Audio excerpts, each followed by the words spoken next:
Hello aspirants, welcome to Abhyas IAS Academy.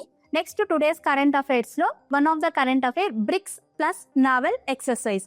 So what is the naval exercise? ఈ name ఏంటి, ఏ థీమ్తో start చేశారు అంటే will for Peace 2026.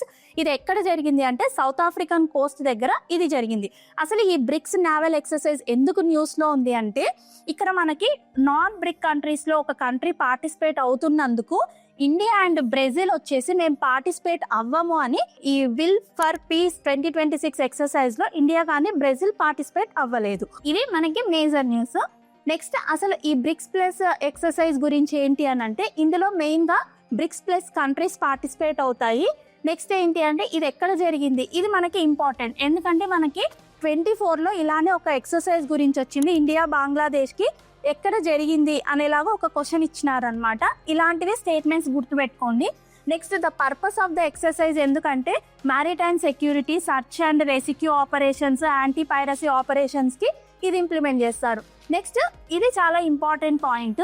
ఎందుకు అనంటే ప్రిలిమ్స్కి మనకి స్టేట్మెంట్స్లో ఎలా అడుగుతారు అంటే it is the formal BRICS mandatory exercise అంటారు. సో ఇది చాలా ఇంపార్టెంట్ ఫ్యాక్ట్. ఇది యాక్చువల్గా ఏంటంటే సౌత్ ఆఫ్రికా ఇనిషియేటివ్ చేసిన ఒక నావల్ ఎక్సర్సైజ్. సో ఇది మీరు గుర్తుపెట్టుకుంటే సరిపోతుంది.